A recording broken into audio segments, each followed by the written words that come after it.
Hi everybody, welcome to episode 44 of the Teesside Business Podcast. Today we're very lucky to be joined by Joe from HR Alchemy. Good morning. All right, thanks very much for coming down. It's taken us a bit to get here. Yeah. You've been scheduled to come on a couple of times, and because of business and inconsiderately had a baby. Well, not me physically. That's fine. But yeah, so, these things happen. So, Pleasure to be here. if we can get started by you just giving us a brief overview of kind of your career history and how you came to be starting your own business. Yes, so I started out in the steel industry. I was a sponsored student back in the day where they used to sponsor students for British Steel. Got to HR manager. I actually became manufacturing manager for 5 years after that. So I was running a steel plant in Hartlepool. And then I had my son. And then I went back into an HR role, and then I got approached to leave Tata as it was then, and move across to SSI as their HR director. They'd bought the Teesside site and were looking to restart everything on Teesside. So I was thrilled to join that and be part of what was seen as kind of, really bringing back the phoenix from the ashes.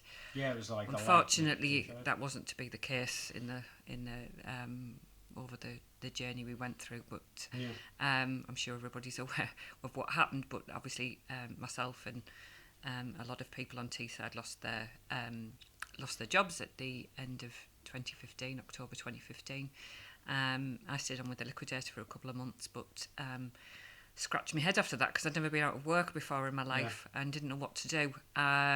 So I set HR Alchemy. I actually called it Steel River HR to begin with because I wanted something kind of homage to my roots, but realised that might be a little bit kind of confusing for people who might just think I do HR for steel companies. And then I decided I wanted to do something quite different with the branding. And so I was lucky enough to get an SSI startup grant, and I worked with the Creative Alchemist, and we did some fairly amazing branding for the company. Because we really wanted to be deliberately different by design. There are a lot of good HR companies out there, and I wanted something that would make us stand out from the rest.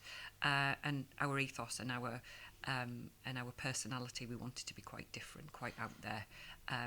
Obviously I've got a lot of experience in HR, having worked both as in operations and as an HR professional for 24 years. There isn't many HR situations I haven't seen. So, tapping into that allows us to be a bit bolder and a little bit more different, a little bit different by design. I think it's something that, one of the things obviously before, like I reached out to you, we grabbed a coffee and things like that, is that it's one of those industries that's like, from me being on the outside looking in, it's was quite slow moving and quite slow to adapt. So one of the things that I really loved about you guys is that you kind of had, the perception from me at least is that while it was HR, it was very fast moving, it could be flexible with all of different businesses, where there's kind of been a bit of a change where we used to be, industry, steel, things like that, Teesside, and it's slowly, well I say slowly, it seems rather quick now, heading towards tech and things like that. There's definitely been some great announcements recently. Yeah, and absolutely, stuff like that. fantastic. But also on the back of that, it's great to see guys like Ben, Houchin, who's been on the podcast, they managed to salvage some of. I don't know the ins and outs of the deal, but I don't know if they managed to save all of it or parts of the steel industry. I think they're still going through a compulsory purchase. I'm not quite sure that that's started yet or not, but obviously the site is now in the hands of the South Tees site company and the development company. So, whatever transpires from that will be interesting. I don't think there'll ever be steel back on that site again, unfortunately, but hopefully if they can do something that brings jobs to the area, then I'll be a massive supporter of that. Absolutely.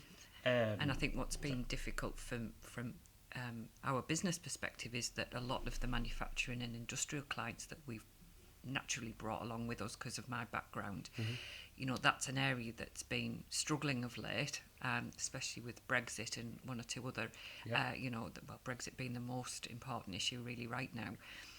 But a lot of the other industries that we've worked with are digital and creative, which has really been a target for our business because design was really designed with that kind of market in view. But I think they're seeing such a huge transformational change on Teesside with the digital and the bohos. Yeah. And I think that for me is, fabulous in a scene of what otherwise would have been quite a declining area and industry for steel and manufacturing. To actually see something that's actually blossoming and growing and developing and becoming, this major kind of thing for Teesside, it's just amazing. I think it's fantastic, and I'm delighted to be part of that. It's great to kind of, before the podcast started, I've got to stop doing this. I talk about everybody before the podcast about stuff that would be great on the episode. Yeah. Is we were talking about a guest that we had on the other week that we were just about to put out from Bob from Sock Monkey. Yeah. And obviously, I think that we're in a really good place in Teesside. That obviously he's come through the university, etc., and started a company that's grown massively quickly, into a large company. Great, and we've got other great guys who've been like Dom from An Immersion, who's been like a guest who's coming out soon. Like he's been in it for 13 years. So I think that we've got a great thing of now having good companies in tech. Also, like with everything that's been announced, of us trying to bring in investment from bigger tech companies who could have offices now in Teesside. Yeah, brilliant. But also, one thing I really wanted to talk to you about is the startup culture. Is like one of the things we talk a lot about on a lot of the podcasts. I don't know if this is current, so you'll have to forgive me if I've got it wrong. But it used to be we had the highest number of startups of anywhere in the country. And obviously, a big part of that is the unis investing quite highly massively, into it. Yeah. And one of the things that we were just saying there is that while everybody's, when they start up a company, really keen to get the product and the service and the branding and the marketing, the kind of thing that kind of comes a little bit later is sometimes HR, because they don't think forwardly. Can you talk a little bit about the work that you're doing with these companies? I know you can't give specifics. Yeah, I mean, we actually work with the uni a lot. So we've just joined them at Victoria building as part of their kind of startup, where they're looking to, part of their the workshops that they're running. We do a recruiting your first employee workshop for them. And we also mentor a lot of the startups there when they're looking to bring in their first employee. So we'll help them with the contract of employment. We'll help them look at the pitfalls. We'll help them get employers' liability insurance, these sorts of basics. Yep. Just the fundamentals of having somebody on site that you're now responsible for. So we're doing a lot of work with the uni on that. And it's great because you're getting to see a lot of novel and exciting businesses that are all in our area and all based on Teesside. That people like Bob, we've known Bob a long time.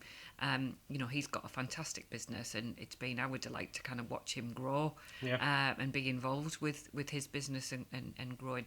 And it's just, you get a real thrill from helping businesses. I think about the Wonder Films, the Wonder Girls. I've known them from a very early stage in their business to see, they're flourishing, and that just makes me feel like a proud mum, really. Because I've been through kind of turbulent kind of businesses that have now kind of have kind of gone down, but to see something that's coming up, it's just hugely exciting for me. It is, and it's great to see the success of those businesses. Because one thing that people don't really talk about is the reality that's a failure rate in businesses. It's high. Massive. It's something is it 80 or 90% of all businesses fail in the first year? Well, it's tough. It is you'll know it. I know it. You've got to grit your teeth. Probably like me, you probably didn't take a salary for quite some time as you were setting the business up. And that takes a lot when you're used to a salary coming in. And to actually do that for a prolonged period of time, at some point you are, it's kind of it's like a game of chicken. Am I going to make it, or am I not going to make it? Am I going to make it? And you just keep going because you have this inbuilt belief that you're going to make it, and then things start to turn, and that's when you go, phew. I think we talk about a lot of I always kind of say it's like holding your breath. It is totally, It's how long you can hold. Those who make it, it's how long you can hold your breath for. It is. I totally agree. Who can hold the breath the longest make it, and the ones who can't. But that doesn't mean everybody should. No. Some people are just more likely to be able to hold the breath longer than others, and that's just life. So when companies start out, let's say we've got a great audience of people who are in all stages of business, but a lot of people kind of who watching things like that are either thinking about starting their first business or have been in the first couple of years of business. What kind of advice would you give to people who are about the point to start making hires? They're going to start their first employee and stuff like that. obviously, if I went now on Google and typed in hiring employee, I'm just going to be bombarded with so much stuff. Yeah. What kind of things should they be like looking at, basically? So we offer a startup package. So we offer that for new starts, and we'll help them with everything that they need to get started with their first employee. So we'll do a contract of employment. We'll do an audit with them, just make sure they've got some of the fundamentals, like I mentioned before, about employer liability, having your health and safety poster on the wall, a few things like tips like this. We'll help them do the handbook. Yep. And then our view is that if we help do that at a reasonable price for startups, then when they come to expanding it bigger and their needs are changing, that they'll bring us in hopefully to help them in the next step of the journey. So we offer that as a startup package for new startups, just to help them get on the journey. But from my perspective, things that have helped me in terms of first hiring is just having the basics in place. Don't try and do everything at once. Just get the very basics that you need by law, the right to work checks. On our website, actually, we've done a couple of ebooks. One is about right to work checks, and one is about the contract of employment. And basically, we put those on there for the very benefit of startups, so they can see what you need and what the basics you need. And I would just try, my philosophy on life is always keep it simple. Because I think if you go on to some of the websites and you search hiring my first employee, you're likely to get a very confusing advice from a number of different factors. We just say keep it really simple to begin with, get the basics in order, and then as your business develops, then we can help you do some of the fancy stuff, like looking at how you're going to performance review somebody, look at how you're going to maybe offer them some kind of reward in terms of on top of their pay, etc. But just keep it basic to start with, and do what you need to do by law, and then we can help you as you decide you want to grow further. So one of the things that people always kind of say to us is one of the things, apart from like the paperwork side and the legal side of it, is that kind of struggle is a lot of people who start have never interviewed anybody before. It's quite a daunting thing for people who've never done it. I imagine you've kind of seen everybody from coming into a business all the way through to some of like the worst case scenarios that employers hope they never face. Have you kind of seen like any kind of what's the word I'm looking for? Like commonalities of like what would make good employees or what make good interviews and things like that? Like, is there any resources people should start looking at, etc.? Yeah, I mean, you can obviously, as you said, you can go in and type in interview questions. I think the one thing you need to do is make sure that they are, they're objective, they're not subjective, and that you have some sort of very basic scoring criteria, so that if anybody did come back and challenge and say, why did I not get the job but she did or he did, that you can actually justify that. That would be my basic. Don't make them too complicated. I would say if you're a startup business, just keep them informal as well. Don't try and do the kind of very, because that's probably going to feel very alien to you as a business owner. But have some scoring, very basic scoring mechanisms in there, and treat people how you would want to be treated if you were going to an interview. Offer them a cup of coffee, let them relax a little bit, and just keep it, relatively sensible but informal at the same time, so that you're not kind of both desperately on edge. I think when I first started interviewing, I was interviewing candidates coming into the steel industry. I was probably more scared than they were to begin with, because it's an alien kind of concept. When you're recruiting somebody, so treat it, just be sensible and treat it like an extended chat, really, but have some measurable criteria by which you can be challenged on. One of the things, like we've recently gone through the recruitment process again, and one of the things that I always find really interesting is what people wear to interviews now. Like obviously we're a very relaxed industry, but we kind of like saw candidates wear everything from somebody turned up in jeans and a t-shirt all the way through a like full suit and stuff like that, and everything in between. It must be so confusing now to kind of like and I think just you dress to your industry. My husband works in the chemical industry, and somebody turned up there for an interview that he was holding the other day dressed in his gardening clothes. That was clearly not appropriate. But in your kind of digital and creative, then if somebody did turn up suited and booted, it probably would feel a little bit alien for you. You'd probably prefer somebody to be quite casual and relaxed. You dress to to what's appropriate to your industry, really. Yeah, I think it's just using a bit of common sense, isn't it? Absolutely, yeah. Yeah, well, absolutely. But saying that, I suppose it's always better to be, safe than sorry. I mean, I would always err on the side of being smarter rather than too casual. Yeah. Absolutely. So, obviously, we touched on briefly, like, how, businesses changing in Teesside and things like that, and it's a great place to, have business at the moment. While there's a lot that we're doing really well, there's a lot of stuff that we don't do as well, like one of the things that I keep harping on about, and I want to have somebody in on the podcast to talk about it, is investment into businesses, especially like venture capital and raising money to start a business.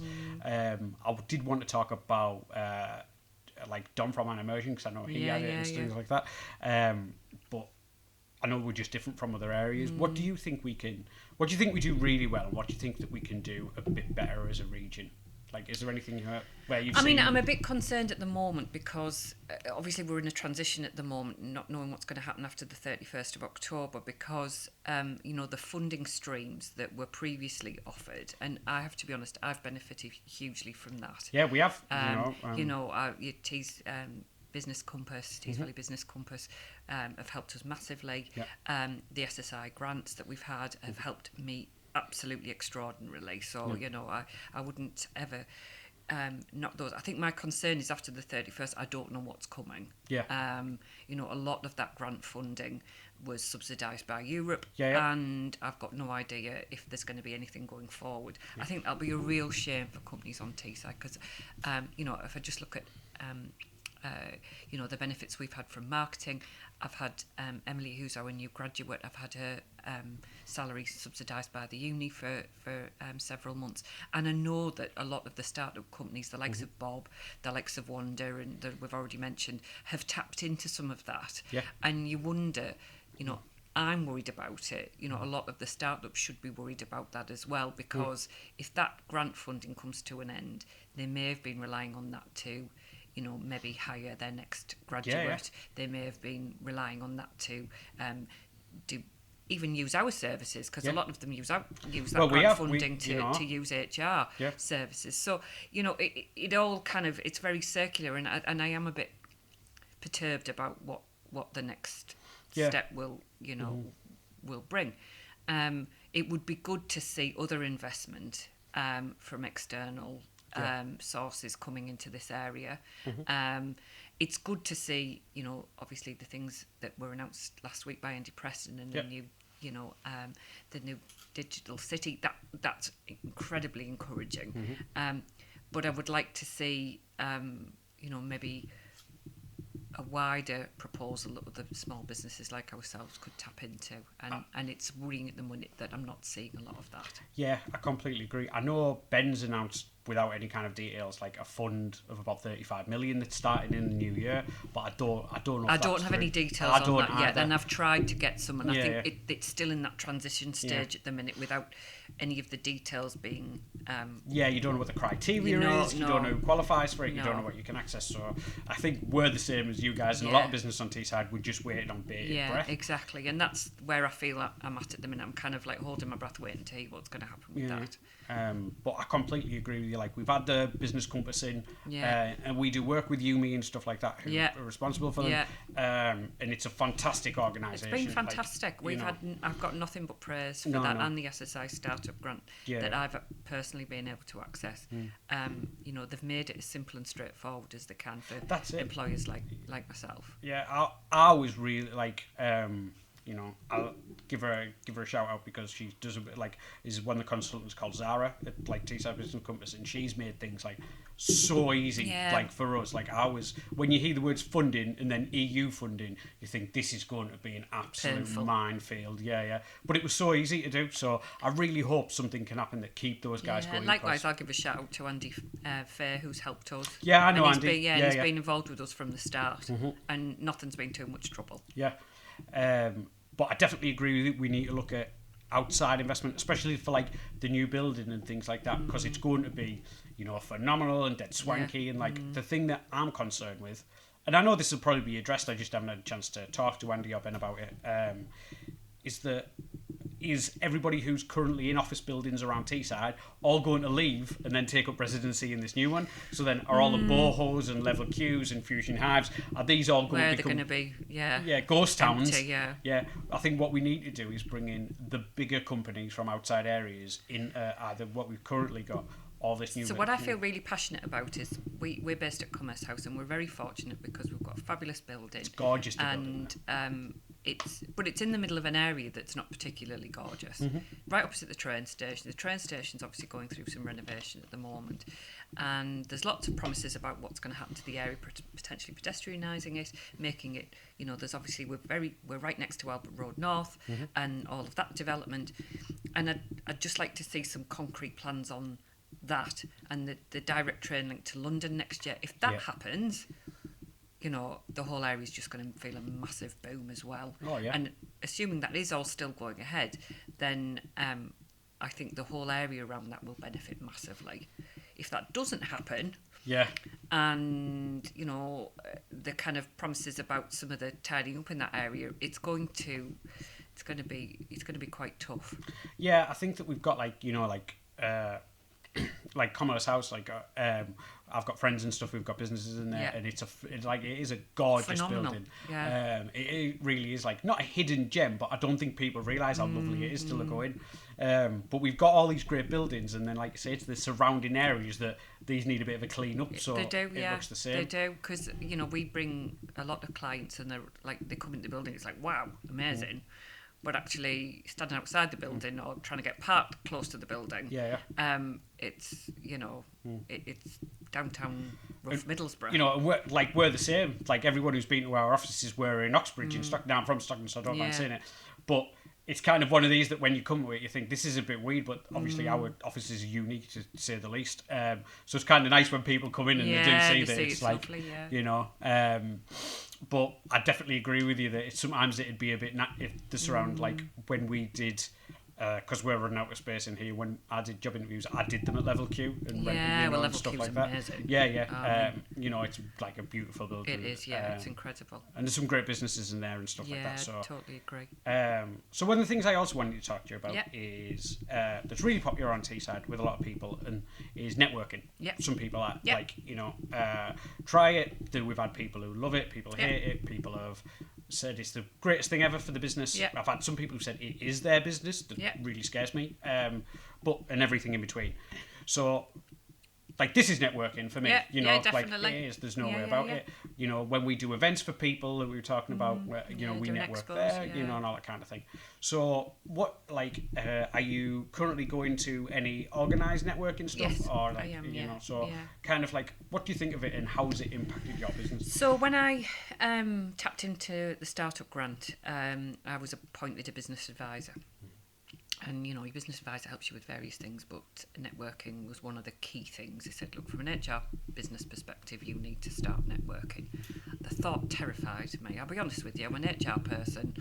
I never thought I was a networker or a salesperson. It just kind of threw me into a tiz. And I was pretty emboldened by the advice I was given. So I thought, right, I'm going to join BNI. I didn't get invited. I went onto the website, found out where there was an HR seat available, and just asked them if I could come along for a visit, and went along for a visit.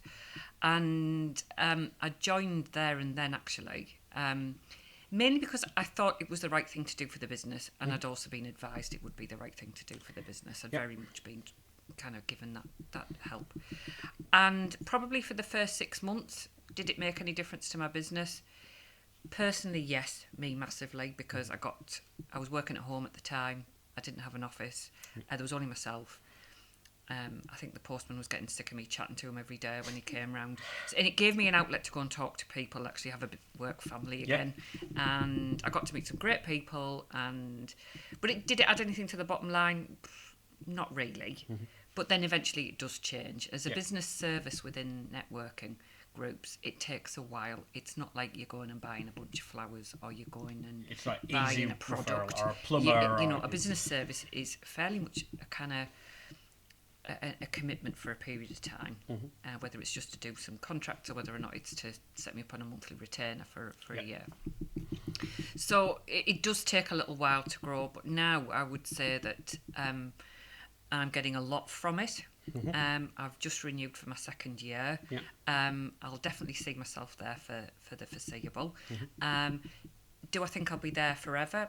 Probably not, because I think with anything you outgrow it. Well, I don't think anybody stays there forever, like. But I do appreciate a lot of what I've got from that, and I appreciate that B&I is not for everybody. Some people are very sceptical about it. For me personally, my husband thinks I'm nuts getting up at 5 o'clock every Friday. Yeah. And I wouldn't do that because I like my sleep too much if I didn't get a lot out of it. Exactly. So for the time being, yes, we do a lot of kind of other ad hoc. Some of the team do fast lane networking, which is great with Lou. Yeah, Lou's great. She hasn't actually been on the podcast, but Lou's great. And we're a member of the chamber as well. Although I've not managed to get to many of those yet, which is shame on me because I'm in the same building. But yeah, we're very conscious. For me, there's a time and a place for networking, but I've also got to get the job done. And if I'm letting clients down by not being available, which I've never done, then it's not. It's the kind of the priorities are all wrong. Yeah. Because for me, the client comes first beyond anything. Oh, always. And networking is something that's nice to do and it's useful. Yeah. And it also gets your brand recognised and you recognised locally. But would I, getting the work done first and foremost is more important. We were, something I've discussed previously, like we were a member of B&I for 2 years and then made the decision to leave. The 2 I was talking it with Chloe and things like that, so I know that she was a member, she was asking why we left and stuff. Yeah. I would absolutely do it again. The time where we did it, when it was just me, I was at the point where I was looking to scale a business. It was perfect because it gave me access to a lot of people that I could have advice for and stuff like that. It's just, I wouldn't say we outgrew it because that's probably the wrong term. It just wasn't right for us and what we were looking to achieve. But I would always say, it's you definitely if you're starting up or you're looking to make business contacts, it's a great thing. I would definitely recommend it for startup businesses. 100%. And there's a lot of businesses that have been there a long time, and it does become your work family almost. But 100%, it gave me a lot more confidence than me just doing ad hoc bits of networking from my home. It gave me the access to see how other people had done it, how they'd grown their business, where their offices were based, and gave me kind of a view of what life could be like, and that's inspiring. So I would absolutely recommend that. I'd like to say it's and I think if you're doing ad hoc kind of networking, you don't get that same level of familiarity that you do with B&I. It's building that relationships, isn't it? And the good thing about B&I, because you do see, you're doing the one-to-ones and grabbing cups of coffee, and you see each other every week for a few hours. You do end up I still have great friends that I know, Rob Rushby from Alpha Tech, who use Paul Card from, there's all guys that who were still in it. They were still friends. Exactly. There's the other side of the coin where people will literally stop being friends with you when you leave because but that's just the way it is. I think that's all about how you leave as well. I think if you do that in the right way, then you'll always maintain your credibility. If you leave under a bit of a a cloud, then it's like anything, you kind of damage your reputation. I think you'll always upset people leaving because some people are more invested in it, but like I say, I would definitely recommend anybody to give it a try. So we've actually got a visitors day on the 15th of November, so if I could plug that, go on. If any small businesses were thinking about it, you can come along and have a cup of coffee and we'll show you the ropes and give you a see whether or not you like it. It is a good opportunity to get your name out there. We've actually got bagels. Bagels? Smoked salmon. Brave new world. Smoked salmon and bagels. Oh God, what a time to be alive. I know. It was cold toast when I was there. I might have stayed for bagels. Right, so when we get people to come on the podcast, we ask everybody the same 3 questions. Okay. So I'll go through the 3 questions for you, and then I'll get your answers. The first question is, what does success look like to you? Okay. And the reason that we ask it is because it's good for people to see that there's no right answer to that question. We have had every answer. We've had people who've literally said, when I'm a millionaire, when I've got so much in the bank. You know, I've had people who said, when I can spend more time with my family, when I can sell my business, whatever it are. Like, you know, even people saying, we've had a lot of people say, I'm a success now in my eyes. You know, I'm doing what I love doing. You know, I'm running my business. I spend time with family. I'm really, really happy. So there's no right answer to it. The second question is that you'll probably find quite easy to answer, just based on what you've said, is have you ever had a period in your life that it was either a big setback or a failure, or what you perceived a failure that actually put you onto the path of starting something? I can probably guess that your answer to that based on what we're talking about. And then the third one is, have you got anything that you are obsessed by or really into at the moment? So we've had people say TV shows, we've had people say gadgets. Ben Houchins was that he was obsessed with like Alexas and like having his full home set up and stuff like that. Right, we've had people with like certain products in the business, you know, whatever it is, you know. I think somebody said a snack that I can't remember the name of it. They'd found like this new snack. They just couldn't stop eating it. Like, and they said, like, I know I shouldn't be, but I'm obsessed with this. Like, you know, I'm obsessed with Kinder eggs. You know. So we'll start with the first one. Okay. Is, what does success look like to you? So, I was in a fortunate position at SSI as the HR director that I had a large team. You know, we had 2,500 employees. I had a large team. I also looked after IT and other functions as well as part of my remit. And success to me is to be able to run a successful business that hopefully brings back and gives a kind of, it's never going to be the same size as, you know, a big steel industry, but to run a business that actually allows a number of HR professionals the opportunity to work within HR Alchemy and to live a happy and successful life through, you know, working for me and the team. For me, it's all about giving back. Obviously, you know, I'd like it to be successful financially, but success to me is when we've got quite a large team. We're well known on Teesside. We've got a good reputation, and that clients stay with us.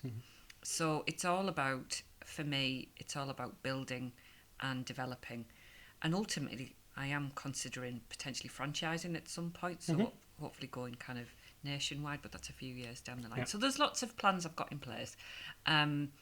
But for me, success at the moment is just being able to give people employment and actually, you know, making a reasonable living myself. Yeah, I think that is. I don't want to be a multi-millionaire, although that would be lovely. I'm not thinking HR you can be, because, you know, it's never going to be like you're selling a million widgets and their value is X. There's always going to be a value on, you know, an HR service, and it's never going to be astronomical, but it would be nice to be able to employ a number of people, make us successful, and actually have a good reputation. I think that's my... One of the things that a lot of people don't really talk about is that you sometimes, like, you can get a good pride in having a business that gives people jobs. Like, I've always wanted to be like that, because that was the reason I joined SSI. I wanted to put something back on the map that had been sold by Tata at the time, and I wanted it to be a success and to be part of that success. You know, there are external factors that caused the decline, and there's lots of people will talk a lot about, but, you know, I know intimately the reasons why the company folded. And it was all to do with sale price. You know, the selling price of steel at that time. It's something that, you know, you had no control over. It's an international market. Okay, so the second thing is, have you ever had a setback or a failure, or you perceived as a failure at the time, that's later led to... I mean, obviously, would I be in the situation I'm in now had SSI folded? I always wanted to set my own company up. Whether or not I'd have had the balls to do it, I don't know. You know, and would I have done it? I'd have loved to have done it at some point in my career. So this gave me a huge spur on to do that, because, you know, the market for an HR director, I just wasn't sure what role would fit me after SSI and I'd lived through that, and it took me a while actually. If I talk about just emotionally and mentally, when you've invested so much time and your heart and soul into a place, once if it goes into liquidation, you lose a lot of yourself in that process. So it took me a little while to come out of that, I'll be honest with you, as I'm sure there's thousands of others across Teesside with the same. And then to set the business up, it then gave me the kind of impetus to want to put back something of myself and hopefully make a success of it to, like I say, give other people the opportunity to come and work as part of the team. And I'm pleased to say that I've got 2 of the old SSI HR team as part of my team as well as having Emily as a graduate now. So, it's all about using that experience. And also, I had a client the other day who phoned me that their business had gone into liquidation, and it's all about using some of my knowledge and expertise to help them manage that process. And being, there's nothing like being able to give advice when you've done it yourself, and you've been through it yourself. So, a lot of what I say about our HR advice is it's not from a textbook. Usually it's borne by a whole load of years of experience, which is why it's different from other providers out there. Like, I'm such a massive fan of that. Like, from everything to when we hire people to show us what they've done, to when companies work. Like, when we go to work with companies, the first thing that most people ask us is, can you show us examples of what you've done? I've got a whole thing about, I won't go into because I turned into a ranting lunatic, but business coaches that have never ran businesses. Like, I think, that's insane. Well, for me, it's a similar thing with HR people. There's a lot of HR providers out there who have never, ever earned their stripes in a business. And for me, the advice you will get will be very tainted by that, because if you've just retrained to become an HR person and done a CIPD qualification, then that's not the same as actually earning your stripes, especially in a difficult industry that the steel industry was. Then there isn't much I haven't seen. So, you come to me with what might seem like a really difficult situation for your business, and I'll have probably seen it many, many, many times over, and I'll know the way of kind of guiding you through to navigate that to get the right answer, but also the quickest way to get there, rather than going through multiple meetings and a lot of HR is very boring and very process driven. And if you've got somebody who knows how to expedite that process because they've got the know-how and the experience, then that can be invaluable, because rather than being very black and white experience, it can actually be a bit more intuitive. I think that it's the same, like, we say marketing, there's like fluffy marketing world that some people, I imagine there's fluffy HR world that people live in that have never done it. Absolutely. But then there's a big difference between training and real life. Absolutely. So I can completely see how. And that's exactly the market that we've got with some HR companies, that they are very much taught by a textbook. So it's like computer says no, you can't do that. Whereas mine's like, yes, we can do that for you. We'll help you. We'll sort that out and. We'll find you a solution to it straight away. When you add people into the variable, isn't it, that it becomes grey, not black and white. So that was probably I'm digressing completely, but that was probably the kind of the thing that happened in my life that had the greatest kind of cause that then affected where I am now. There's lots of people have lots of difficult situations in their lives, I'm sure. Personally, I've had kind of 3 family members go through cancer treatment lately. That also drives me on, because actually my outlet is, dealing with, that when I get home, but actually having the business is a welcome outlet for me to actually want to make a success of it and want to put some kind of excitement back into the lives of those that are perhaps going through a tough time. Yeah, absolutely. So then the last one is, have you got anything that you are obsessed about or really into, or? I know there's a phrase for this, and I can't remember the word of it, but I'm one of those people that's obsessed by booking holidays. Right, okay. So if I'm not got a holiday booked, or if I'm not thinking about my next holiday, then I'm troubled. You need to speak to my wife. My wife's the same. I know there is a phrase for it, because I do know we've got a name, but for me, it's just having that thing to look forward to. And whether it's a weekend away or whether or not it's it's a fortnight's holiday next year, or for me, I'm kind of a bit obsessive about that, because I like to have those little snippets of things that I'm looking forward to. Have you got the app on your phone that does countdowns to when things are coming? Haven't. No, I haven't got that just yet. No, but I do have obviously all of the travel sites apps on my phone that I'm regularly looking at. With Thomas Cook, you didn't get your fingers burnt? Oh, no. I try and do it myself. Oh, right. Oh, yeah. I know I'm one of these more independent kind of... Well, that's what led to the downfall of Thomas Cook, wasn't it? Which is unfortunate, yeah. It is, but it's the way the world goes.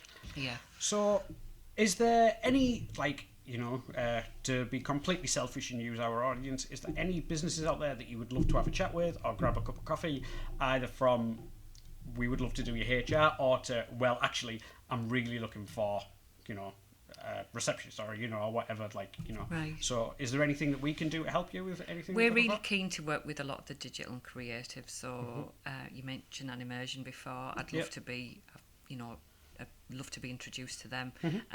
There are a lot of businesses in Boho One that I would love to get to talk to. As I say, we work very closely with some of them, and likewise with Albert Road North. We work with a lot of clients there as well. I don't obviously want to name names and put them in an awkward situation, but for me that would give me great thrill to kind of work with some of those firms. Double 11's another firm that I'd love to be involved with. So the opportunity to work with them would be fantastic. But likewise, any business is valuable to us. However small, just from one person upwards, just the opportunity to show them what we can do and to help them would be fabulous. Brilliant.